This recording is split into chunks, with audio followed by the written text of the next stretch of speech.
Welcome to the Freakiest.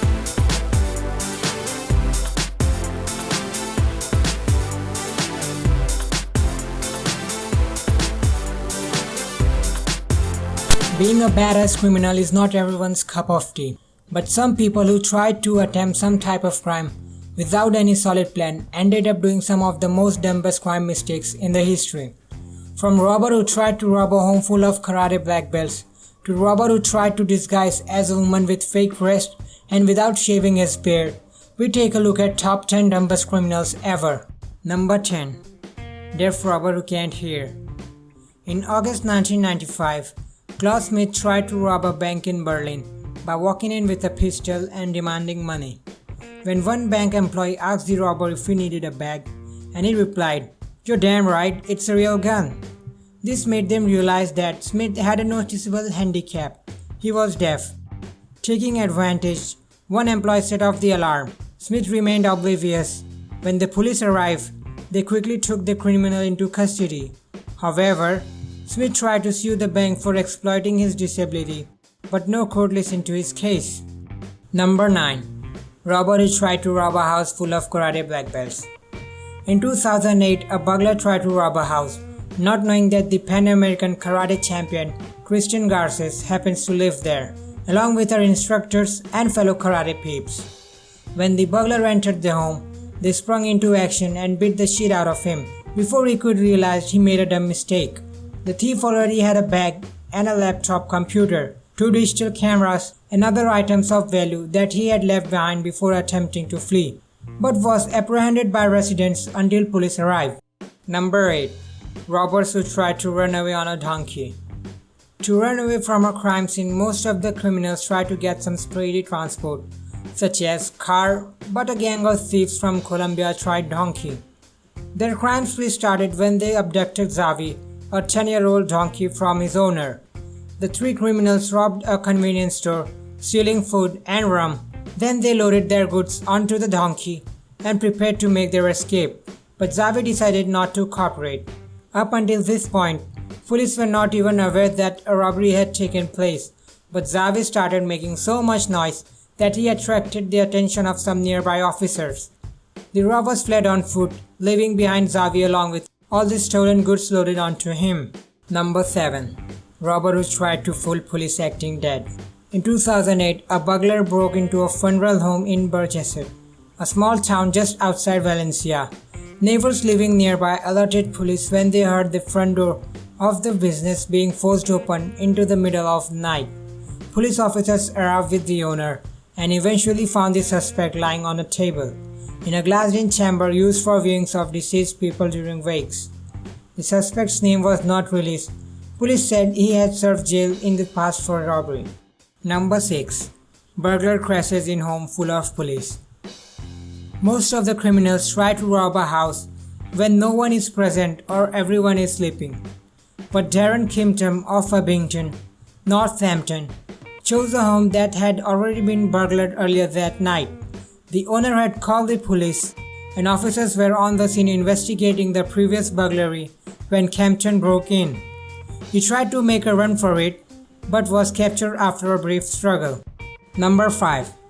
The robber who tripped and stabbed himself with the very knife he was stealing. A man running from a Western Michigan store with stolen hunting knives hidden in his pant tripped, fell, and stabbed himself in the stomach. The man had put about $300 worth of hunting knives in his waistband and tried to leave the store, but major employees confronted him and a scuffle followed. He then fell and was stabbed by the knives he had hidden in his clothing. The suspect was hospitalized after the attempted theft from a major ring superstore in the US city of Grand Rapids. Number 4. Free beer leads 19 criminals to the jail. In 2011, Derbyshire police used a strategy to fool wanted criminals by offering them free beer. The men received notices through undercover police officers informing them that they had won a crate of beer each. To collect, they needed to contact the company that ran the promotion. Many were tempted by the prospect. 19 fugitives called the assigned number, setting up a time and place to collect their winnings. Tragically, there was no free beer. When they turned up, just the police officers ready to take them into custody. Number 3. The robber who gave cashier his phone number. In 2008, 18-year-old Ruben Zarate wanted to rob a muffler shop in Chicago. He entered the store armed with a gun and demanded money. But there was a problem. Most of the money was in the safe. Only the manager could open it, and the manager wasn't in. Ruben decided that he would try again later. To save himself some time, he left his cell phone number with the store employees. That way, they could call him when the manager returned. First, however, the employees called Chicago police. Police arrived and instructed the employees to call the robber, and Zarate returned to find officers waiting for him. They engaged in a brief shootout, and in the end, Zarate was arrested. Number 2. The robber who broke into the home of an Olympic sword champion. A burglar in Hungary climbed over a fence to rob a house, only to be confronted by a sword-wielding Olympic fencing ace. Virgin Ulake was practicing her swordplay when she saw Paul Nagy climbing in through a window. Within seconds and a few swift flashes of the sword, the crook was pinned against the wall, with the blade against his throat, as the swordsman reached for the phone and called police. They arrested the villain 20 minutes later, who had to be treated by paramedics for shock. He couldn't rob her, instead helped her in her practice. Number 1. The robber who disguised as a woman with beard. After a robbery, most of the criminals try to hide their identity by various means, such as by shaving off hairs and beards. But Dennis Hawkins, a 48-year-old Pittsburgh man who decided to rob a bank, failed on both counts. His disguise consisted of a woman's blonde wig, a pair of fake breasts, and clown pants. The first problem was that the getup revealed his face, which was captured on CCTV surveillance. You might guess that Mr. Hawkins wanted to fool people into thinking that he was a woman.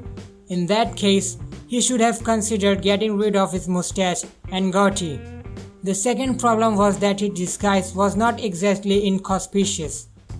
Right after police released a description to the public, a gas station attendant called to report someone spotting that unique look while trying to steal a car. And as if the man was not noticeable enough, when police arrived, they found Hawkins covered in red paint. Post-robbery, he tried to mug a woman and get away in her car. She just ran off, taking the keys with her. This was the list of 10 dumbest criminals ever. If you think we missed out something, let us know in the comment section below. Follow us on Instagram and Facebook, and please don't forget to subscribe.